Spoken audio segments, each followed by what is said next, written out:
Greetings and welcome to another British Guy Reacts video, and in this video a British guy is reacting to another British guy. 4 ways in which American and British houses are very different. I'm still so chuffed and buzzing that Mr. Laurence Brown from Lost in the Pond messaged me back and said it's a-okay to react to as many of his videos as I like. So Laurence, if you're watching, thank you so much, my friend. If you are new to the channel and you like reaction videos, don't forget to subscribe with the notification bell on, because I'm posting every day. If you are a returning viewer, subscriber or member, love you guys. If you have ideas and suggestions for more videos, reach out to me on my other social media platforms: Facebook, Instagram, TikTok or Twitter. Just search Mr. H and Friends and you'll be able to follow me and send me direct messages there. If you'd like to support the channel even more, there are links in the channel to become a member. Click those for more information and all the fun perks. Now let's get on with the video. And tea drinkers that we are, we love our kettles, don't we? But they're not just any kettles, these are ones you plug in and then hit the switch to turn on the plug, because I forgot to mention that our plug sockets also have switches. Hello, I'm Laurence and I'm on a quest to uncover all of the memos that Britain and America lost in the pond, and one of those memos pertains to houses, the things we live inside. If you're watching this video, it's quite likely you're either inside a house right now or you're near one, because otherwise you wouldn't probably have internet access quite as easily. To anyone that might be new to this channel, come on in, get yourself a cup of tea. This isn't a genuine offer to come into my house. I'm just saying, join the channel, this is good. And hello to everybody who's been here a long time. Today we're going to look at several ways in which British and American houses are very, very different. Having lived in the United States for over 11 years, I've lived in my fair share of houses here, just as I did in Britain. So I think I have a decent grasp of how houses work. Even tiny ones like this one, which is about 400 square feet. I'm joking, this is a professional studio. Don't question me. And so without further ado, let's take a look at 4 ways that British and American houses are very, very different. Neither Britain nor America is devoid of variety when it comes to their housing styles, and that's because, well, with each sort of passing phase of history comes new designs to meet new needs and just new style preferences. And because of this variety, I'm not going to cover every single one of them, because that would keep us all here until next Wednesday, which would be good for my metrics, but not good for your sanity. So let's take a look at how some of the housing styles do vary from country to country. In Britain, a lot of the distinctive styles are also tied up with the period in which they were built. So you could go all the way back to the Tudor period, and you do find Tudor housing dotted around here and there. In fact, if you go to the city of York, for example, there's quite a lot of sort of Tudor buildings there. They're quite ornate with wood paneling, and they're the sort of place that you might imagine that Shakespeare lived. But wood is less indicative of British houses than you would see in America, where wood is actually quite a common material for building houses. In Britain, from about the Georgian period onward, you're going to see quite a lot of brickwork. Georgian period houses absolutely exist. People live in them, but they tend to be these opulent looking houses that have notable pops of white rectangle, which are just the windows. It's very nice. They look like dolls' houses that you should live in. But then come the Victorian age, we started moving toward these sort of like orangey brick buildings, right? And a lot of them were terraced houses, which is what Americans would call row houses. And they just look very industrial, right? You could imagine a chimney sweep going up and getting his face covered in soot. And then we move into the Edwardian period, where houses are sort of similar to those of the Victorian age. They're just lighter colours with more chimney sweeps, if Mary Poppins is anything to go by. Now, during World War II, when the Nazis bombed the ever-loving crap out of us, a lot of the houses went boom. And then after World War II, there was a housing boom. And you started to see a build-up of new, more simple houses, kind of like the one I grew up in. Now, that's a castle. That didn't happen. But I grew up in something more like this.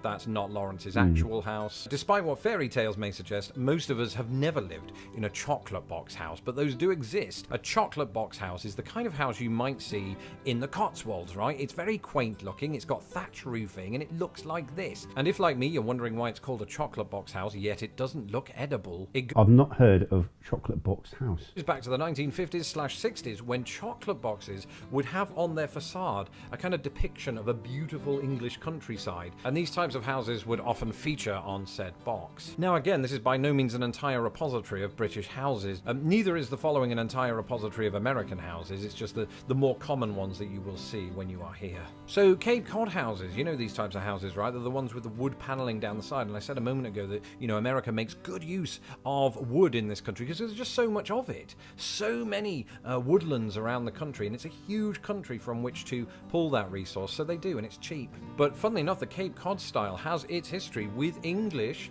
settlers who came here in the 17th century and started building Cape Cod style houses in New England. Now, during the post-World War II period, partly to provide, housing to veterans coming back from war, there was a revival of Cape Cod style housing, and it started to be built not just in New England, but all along the East Coast and in the Midwest, and even out west. Anybody that's seen the Goonies will know that. And it was this style of housing that I first moved into when I moved to the United States. And I've got to say, even despite the Midwest winters, it was really warm. You'd think it would be quite drafty because of all of the gaps in the wood. You could go to specific streets or neighborhoods or areas of the United States and only find these houses for miles and miles. So I lived in one of those, but my grandparents-in-law lived in what is known as a ranch-style house. I really like that he's got a Doctor Who t-shirt. I spotted that in his last video that I covered. These are sort of really low down buildings, don't typically have 2 floors to them. And once again, these houses became popular after World War II. There was just generally a big sort of boom after World War II, again in the United States in that regard. The 20th century, though, did see more and more revivalism of old styles. So you had,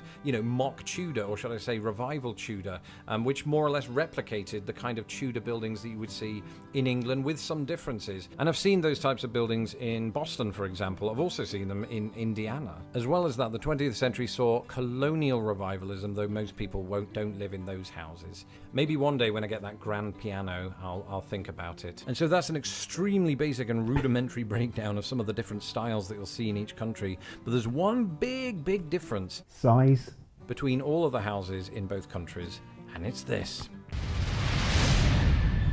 Let's face it, it's time to face up to some home truths. Compared to America, Britain is microscopic. The United States is absolutely massive and needs to be stopped. And the same is true of each country's average house size. Right, so in the United States, houses just tend to be way more spacious. And we're not just talking about millionaire houses here, we're talking about your average house. So the average size of an American single-family home is approximately 1,600 square feet. In the UK, we're looking at an average of about 900 square feet. So why the difference? Well, one reason is population density. In Britain, we're all a bit packed together. Actually, that partially accounts for why everything is smaller in Britain. Not everything.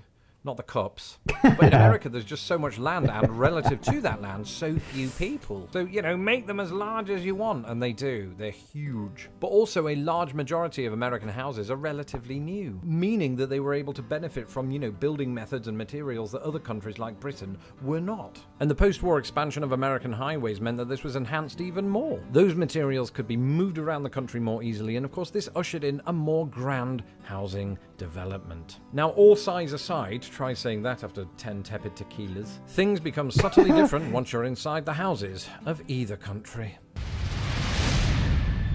Is gadgets the right word? I don't know, I'll have to fire my graphics team. Either way, we're essentially talking about accessories, the things you have in your house that make that house work, even when you're doing the house work. So for example, airflow, right? America's bigger on its overhead fans and air conditioning units. We don't usually... We've got a window.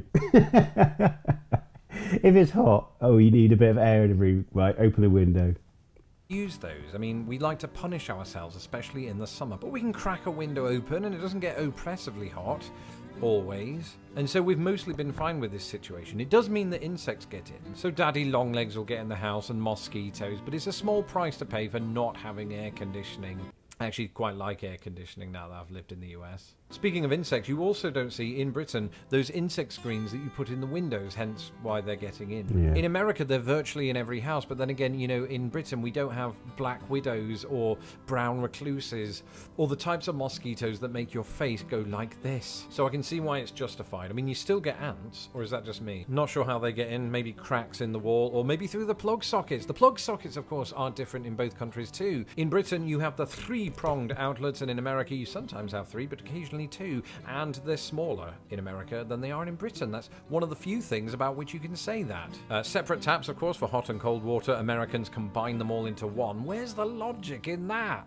Yeah, over here they're doing a lot more of the combined taps now. Growing up, everything was sort of hot and cold. You know, if you're trying to have a bath and you sort of lean back on one of the plugs, you either get frozen or 3-degree burns on your back from the taps. Joking. And while we're on the subject of sinks, most British sinks don't have that sort of food waste disposal thing that you press the button and it does the noise. Amazing. That was one of the best things I discovered after I didn't discover it. Somebody else came up with the idea and I just used it.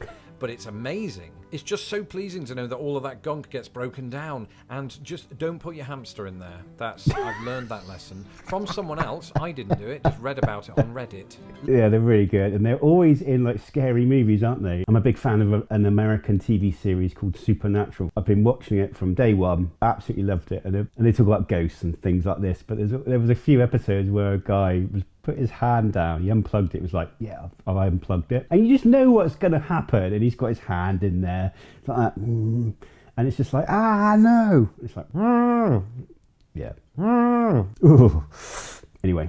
Letterboxes. Firstly, Americans don't call them letterboxes, but mailboxes, and typically don't have them on the door, but outside in the garden, yard. The garden / yard is different. Often smaller in Britain, but very well kept up, depending on the family. And just massive yards here with, mesh fences and things like that, or picket fences. Back inside, a lot of properties in the United States will have walk-in closets that are built into the actual walls of the house, whereas in Britain, you bring your own closet / wardrobe to put your clothes in. And that takes up more space, I've just realised. So we're shooting ourselves in the foot every step of the way. Except when some of the older, really, really old houses have cellars or basements, but the majority of houses over here don't have that additional space. We tend to put a lot of our rubbish and boxes in the attic or the loft. We normally get that boarded out and put things up there. Hardly any houses have like basements or cellars. To washing machines and dryers. How cool is this? We combine them both into one giant cube, whereas America has two separate cubes. And tea drinkers that we are, we love our kettles, don't we? But they're not just any kettles. These are ones you plug in and then hit the switch to turn on the plug, because I forgot to mention that our plug sockets also have switches. I mean, would you like to see me do a short video on making tea and maybe show you our plugs and how I make tea and how the rest of Britain hates me, absolutely hates me for how I make English tea? Let me know in the comments below if you'd like to see me do that. And then, you turn it on, don't need a stovetop, and it heats up. Just like that. You've got your water, Bob's your uncle, pour it into a mug, there's your cup of tea. Do you use that term, Bob's your uncle, or Robert is your mother's brother? Bob's your uncle? Let me know. In America, you do have the stovetop kettles, and part of me likes that because it does this really pleasing whistling sound at the end. Now, if you were paying attention during that list, you may have noticed that I touched on some of the terminological differences when it comes to housing in either country. And that brings us on to our final entry. I have to say, Laurence is becoming one of my favourite YouTubers. He's quite clearly extremely well educated, very well spoken. I look at videos completely differently now to what I did over a year ago. The structure of his videos are absolutely brilliant. And if I haven't said it before, links in the description for Laurence's channel below. If you haven't heard of him, check him out, click the link, subscribe to his channel. Lovely, lovely guy.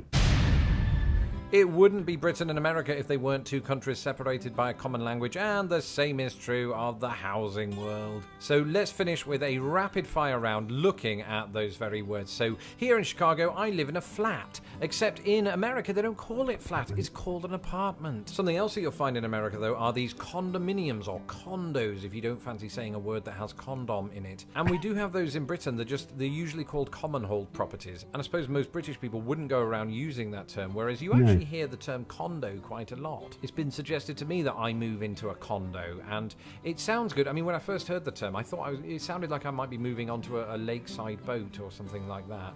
It is like an apartment, but it's one you would buy. It's real estate. Now, as a child and young adult, I grew up in a house that was known as a semi-detached house. That's when you have a house adjoined to one other house on one side, but not on the other side. In the United States, this is known quite simply as a duplex, which is not a wrestling move. Wow. If it is a joint... Duplex. A suplex. Brilliant. He's so funny. On both sides with another house, then you are part of a line of houses that are known as terraced houses in Britain. In America, they're known as row houses because they're all in a row, presumably. Yeah. Then there's council housing in Britain versus the projects in the United States, and that's just another way of saying public housing. To control the electricity flow in Britain, you have the mains power. In America, you have the grid power. And what if you're sick and tired of the place that you're living in and you just want to relocate somewhere else? In America, you would just simply move. In Britain, you'd move house. And on that note, I'm going to move out to my outro transition because this is the end of the video. Let me know in the comments below if you're watching this from your house right now, or just if you're not. Leave a comment either way. I'll echo that. Let me know in the comments below, are you watching this video from your house? I have to say again, I'm really enjoying Laurence's channel, Lost in the Pond. Really funny guy. I love his humour. If there's anything you've learned from this, let me know in the comments below. I do need to stress, I have done a couple of videos myself on different words. I'm going to put a link up in the description. I think it's that side. Link up here where I've created these characters. Really bad accent, but yeah, please check them out. It's got some interesting bits in there and it's just a bit of fun. Again, if you're new to the channel and you like reaction videos, don't forget to subscribe with the notification bell on because I am posting every day. Why am I talking like that? And if you are a returning viewer, subscriber or member, welcome back. Love you guys so much. And all that leaves me to say is take care, God bless. See you in the next video.